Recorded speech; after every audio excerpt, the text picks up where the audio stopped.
Yo, what's going on, snipers, and welcome back to our inaugural Dallas Stars franchise mode here in NHL 20. So in last episode, we had the remainder of the year 1 simulation. We did make one trade just to give us a bit more depth because we did have an injury to Mike Modano in the season that really kind of derailed our chances of making the playoffs. As you can see, Mike Modano was over point per game when he did play, but he missed like almost half the season due to injury.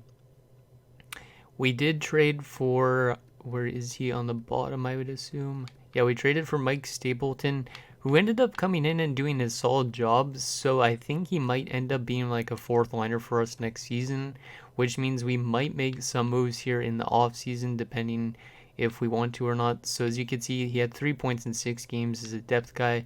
He was a +1, but he did get some power play time because I think he was replacing Modano even on the power play unit. So I don't know if he's actually a really good simulator or it's just pure luck, but he's putting up some decent numbers in his, I guess, NHL career. So we're up here at the draft, and this year's draft is a very, very strong draft. We are drafting at 11th overall, but there is a lot of good players in this draft. So we should be getting, I think, maybe a medium elite player, or maybe not a medium elite. Let's see. So the last medium elite that's supposed to go is Anton Lundell. So we might be able to get somebody like Lundell, or even somebody like Jared Sador, who's probably a top 6 forward. But we should be able to get a good player into our roster for the future. So let's get into this draft. We're probably going to do the entire offseason in this episode because just so you guys know, Monday's episode that's coming up is going to be pre-recorded as well because it's family day here in Ontario, and when it's family day, nobody in my household really works, so I don't really want to be recording when anybody else is home. So yeah, I'm going to have to pre-record Monday's episode, but Fridays should be fine to go. So anyways, let's get into the draft and see where all these players go that I made for this draft. I'm kind of curious where players are going to go. So Alfredsson should be going to Finland, which is just really weird because obviously being a Swede like him, Finland's kind of like of a rival of Sweden to an extent. So we're all the way up here at number 11, and then I think that's all pretty much for... Yeah, because we didn't make any trades this year really for picks. We don't have any 4th rounders though, which kind of sucks. But hopefully we could pick up some good players in this year's draft. So let's just take a look at who goes in the top 5. So Alfredsson obviously going to Finland as I was expecting. 83 overall, right wing, 2-way forward, high elite potential. He should be pretty good considering he's listed as a 3rd line scoring forward already. And he had a really good season in Frölunda in the SHL. Almost point per game. That's actually the highest I've ever seen somebody simulate in Sweden, I think. Quebec is going to take Lafreniere, so that's actually kind of cool to see Lafreniere go to his home province of Quebec. Anaheim is going to take Patrick Elias, so New Jersey doesn't get him, but he goes to Anaheim, which is kind of interesting because New Jersey and Anaheim both played each other back in 2003 for the Stanley Cup, so he's going to be on the opposite side of that. At number 4, Russia is going to take Milan Hajduk, high top 6 forward, so that's nice for them. Colorado or Quebec doesn't get him in this, unfortunately. And San Jose is going to take Ryan Smith, who's a 75 grinder. Okay, let's sim to our pick. We'll take a look at all the draft picks at the end of the draft. So with our 11th overall pick, what do we want to go after? More than likely, we're going to take Lundell here, because I don't think these guys are going to be elite. I know for a fact Drury's top 6, and then I would assume Sador is also top 6. So yeah, I think Anton Lundell is actually a pretty good pick for us as well, because if Modano gets injured, then we actually have a good center prospect for the future. He is 2 years out, which is kind of sucks, but I mean it's a good prospect for our team though. So my controller just tried to turn off, so that's why I couldn't press back. So we'll take Anton Lundell. Welcome to Dallas, 70 overall, 2-way forward. So we're probably going to sign him right away so he could play in the AHL because there's not a lot of good AHL talent down there. So let's sim to our next pick in the 2nd round, 42nd overall. There is still top 6 forwards going, which is nice, but I don't know if we're going to be able to get one of them or not.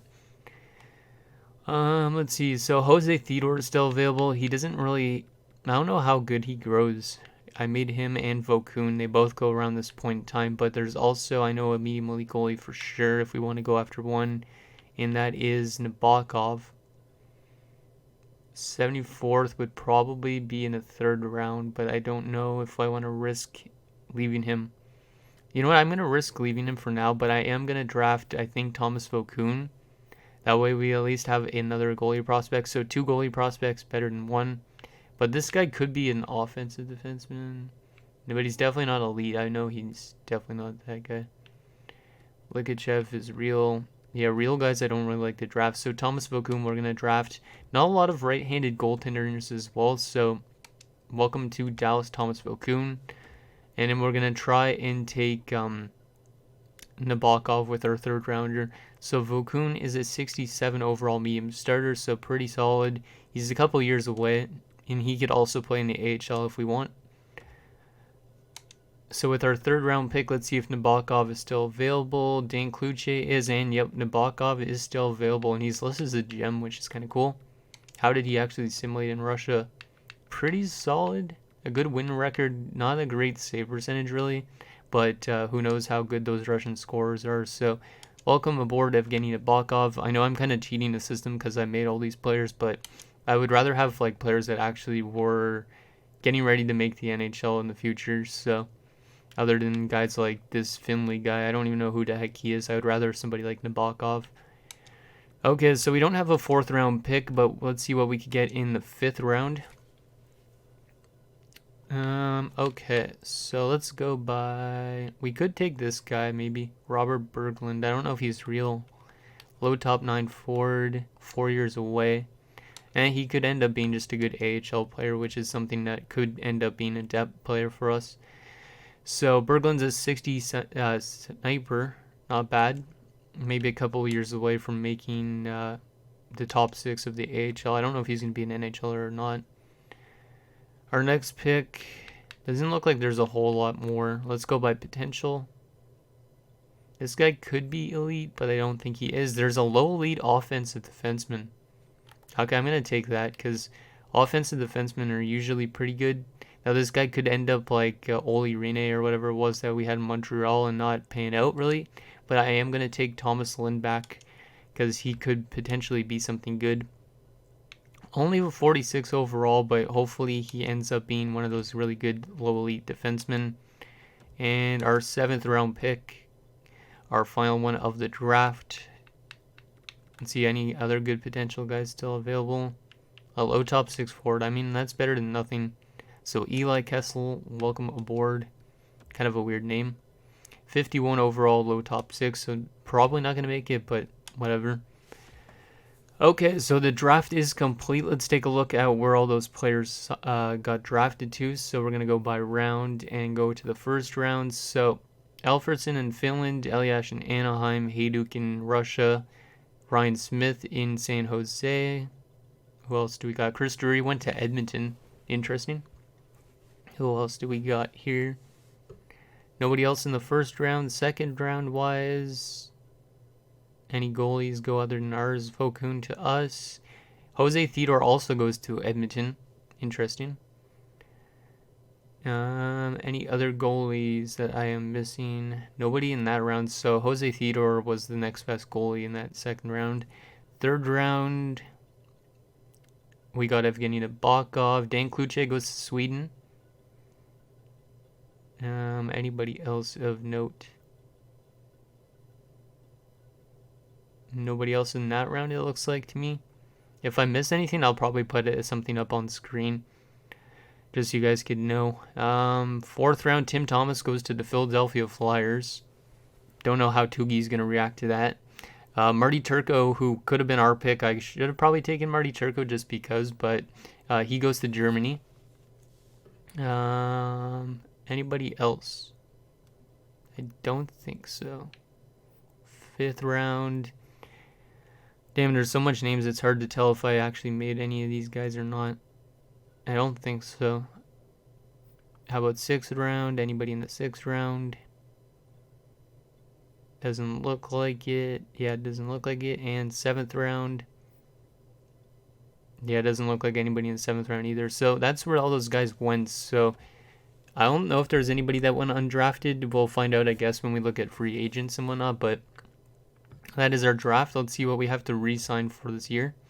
So we do have to re-sign our AHL Central scout, but I'm not going to do that because I would rather just amateur scouts than the NHL scouts and AHL scouts. I don't think we have a whole lot to re-sign. So I'm probably going to show you guys all of this again, even though this episode might run long because of it. So for unsigned guys, we're going to sign Anton Lundell. Get him in the AHL already because he's already a 70. These guys, I don't think I'm going to sign any of those guys. Goalie-wise, Nabokov I am going to sign already. Give him a chance in the AHL. In Vokun, I think I'm going to wait 1 year. Give him a chance in that way. But Nabokov in real life took a lot longer to develop because he was drafted in 94, but he didn't play till like 2001, I think. So in real life, I probably should have made his overall a bit lower than the 71, but we're going to sign him already for the AHL. As for RFAs, Darian Hatcher is going to get a contract renewal. Yeah, we could do 3 years at just over $4 million. Mike Craig, I will re-sign you as well. Let's just give you a 1 year deal. It should be pretty easy to sign most of these guys back. Same with Doug Smolik. Yeah, I'll give you 2 years and then maybe I'll flip you eventually, depending if we need to. And then we'll re-sign all these AHL guys just because I have no idea how the AHL is going to simulate. Like, the AHL is so really weird because there's a lot of guys that were in Europe that I moved over just to fill out those good player spots. Goalie-wise, Landon Bowe, we'll get you back for the AHL. Actually, yeah, we will just in case, because Nabokov will be the starter down there, though. And then for UFAs, we're not going to sign this Bartow guy. He's not going to pan out. Stransky, he's a good player. I'll see if I could get him back for the AHL. Same with Reese Scarlett. Stapleton, like I said, I want to bring him back. He actually wants a 2-way contract, which is kind of weird. I'll see if I could give him a 2-way contract. Pelle Eklund, 32 years old. He's probably on decline, but I will try and sign him for 1 year. I don't want to give him too much term. We'll give you $1 million more than you want, just because we don't have cap in this build. But I'll give you $1 million more than you want. Now, Mark Tenorti's kind of an interesting one. I might let him go because he was like a really bad plus-minus this season, I believe. Yeah, he was a minus 30. And he takes a lot of penalty minutes. I might try and find somebody else to replace Tenorti. So, yeah, you know what? We're going to release Tenorti for now, but I might re-sign him in free agency. And then Mike McPhee's kind of getting up there in age as well. But I am going to try and sign him for 1 year. There we go. Goalie-wise, there's nobody there. So let's advance today, see if we get all those guys back. And I probably will do free agency in this episode. So I think we did get everybody. Everybody except for Stapleton. So I think we could give him a 1-way contract. I don't know why it's trying to offer him a 2-way contract. But I'll give you 2 years still because you seem like a solid 4th liner. Or depth guy for us even, for that matter. 2 years at 1.5. That should be good. Yep, there you go. So the only one we let go of was Tenorti.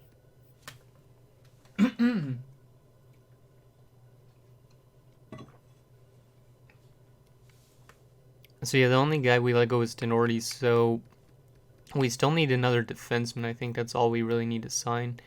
Well, we got 1, 2, 3, 4, 5, and 6. We could just sign a depth guy, and then that way we could play Ludwig. But I would rather use the Ludwig as a depth guy due to his age. So we could still look for another defenseman. As for goalies, we got 2 goalies. Right wing wise, we got 1, 2, 3, and 4. Shane Sherlow's on the drop off. Yikes, is he still as a 4th liner? Yeah, he is. Shane Sherlow might be depth this season. So that's 4 players, 5, 6, 7, 8, 9, 10, 11, 12, 13. Yeah, Stapleton will probably play over Sherla, and Sherla could be death, but I might move out Sherla eventually because he has multiple years left. So, yeah, we have enough forwards, we have enough goalies. We just need another defenseman, and I think that's all we need to sign, really. I will also show you guys, though, who the computers sign in free agency, just to kind of give you guys a bit more of a backstory for this, throwback series. Okay. So who is going to be available in the first year free agency? Hopefully there's nobody that shouldn't be. So free agents available. Wow, Sergei Fedorov is a free agent. Wow, I don't know why Detroit let him go. There's no cap, so why not just give him what he wants? And he's a UFA. Doug Waite's currently an RFA, same with Tony Amonte and Bill Guerin, so there's some quality RFAs out there. But we need a defenseman. Zarley Zalapski's a solid defenseman. How did he play in his season with Calgary? 28 points and was a +9. I know he's really good defensively. Like, he could be pretty solid to bring in. Konstantinov would be also kind of cool to bring in. Joe Riki is a little bit worse than Tenorti. Weinrich is solid, but he wants 3 years. You know what? I'm going to try and bring in Zarley Zalapski. I'm not going to give him 4 years because that's a bit too much, but I will give him a 2-year deal. St. Louis and Russia are also interested. And we'll give him, let's give him $6 million.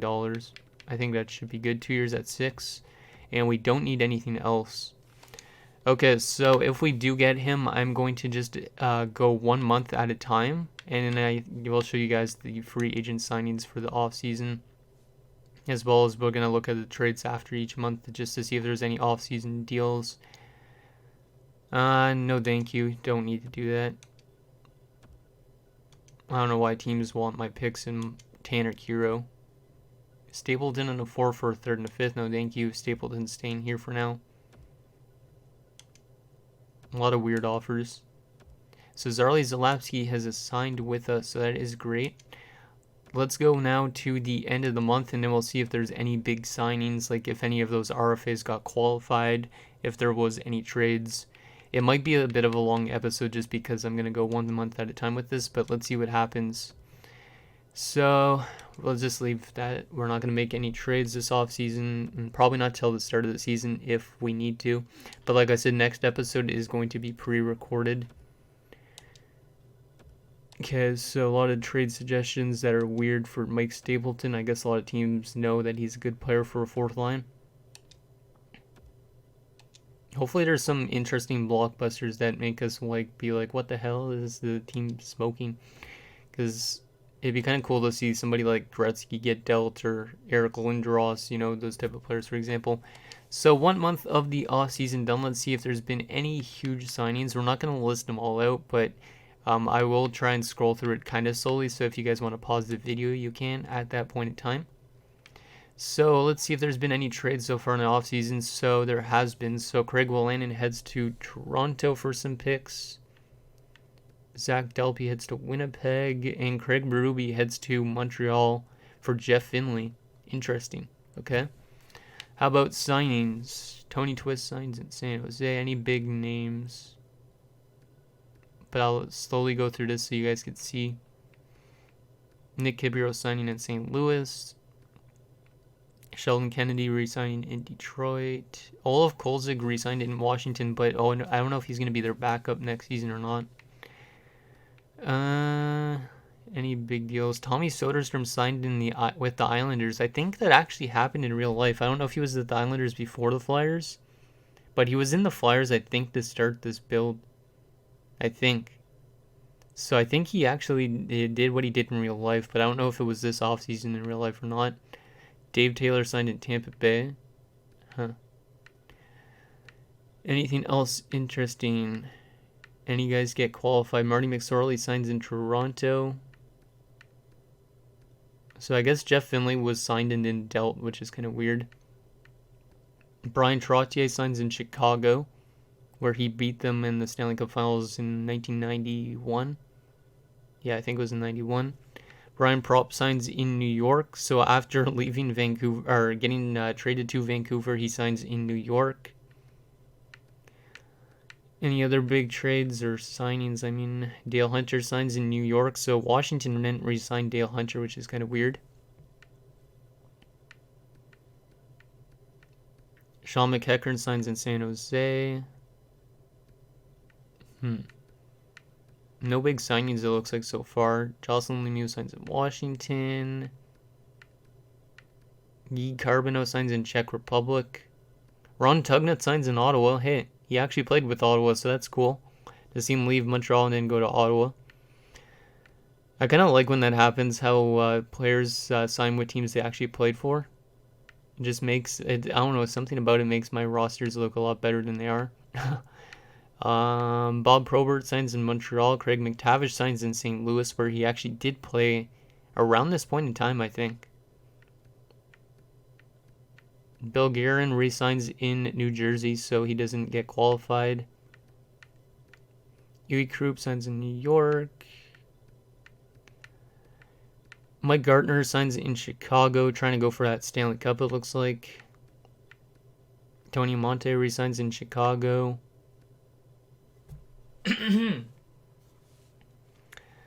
Joe Juneau got re-signed for 7 years, or he got signed for 7 years in Russia.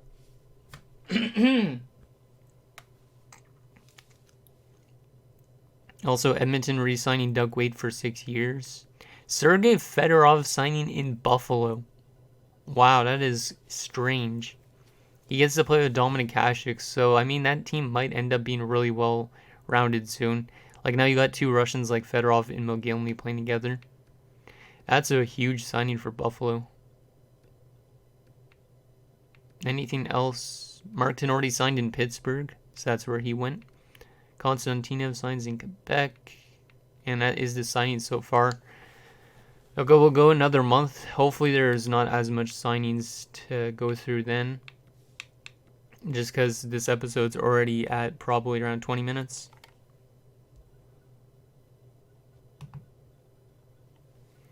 Okay, so let's go to the 1st of September, and then I think that's where we're going to end the episode, is at the 1st of September.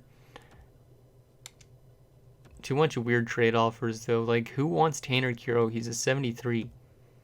He's not even a depth forward, really, for the NHL. Yeah, we'll probably won't make any trades till the trade deadline, just because I want your guys' opinions for trades. I don't want to be just doing this all on my own, so I probably won't make any trades in next episode either. But I definitely will suggest some trades if we need to. So hopefully there is some big signings this month as well. But there probably isn't, because the free agent core wasn't the greatest. Okay. So let's take a look at those signings for that month, and then that'll be it for this episode, I think. So, player picks and trading. So there was one trade again. So Rob Zettler and Zamula head to Calgary for Eastwood. Interesting. So I think Eastwood was signed and traded. Signing wise, anybody that I made get signed. There's so much names, because they made way too much players in this build. A lot of them look like AHL guys or people getting their entry-level deals at the moment. Yeah, none of these guys are creative guys so far.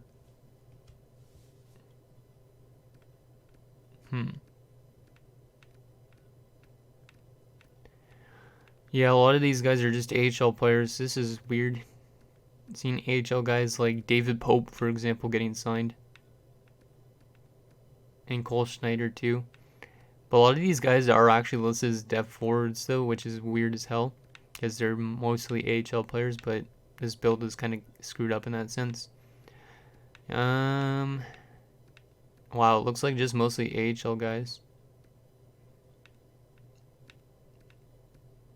I don't think any of these guys even have potential. So Kelly Chase signs in Washington. That's a created guy. And that's it for signings. Huh. Okay. So I think that's all we want to do. This episode's at 25 minutes. I could still probably sim actually right to the to show you guys the lineup. So I'll do that quickly as well. just because I want you guys to be able to see what our roster looks like going into the 2021 season. So let's just view our owner goals quickly. So they want us to acquire a first round pick, and apparently we're still listed as hopeful. Okay. So let's take a look at what our lineup is looking like. So I probably will take Shane Churl out of the lineup and put in,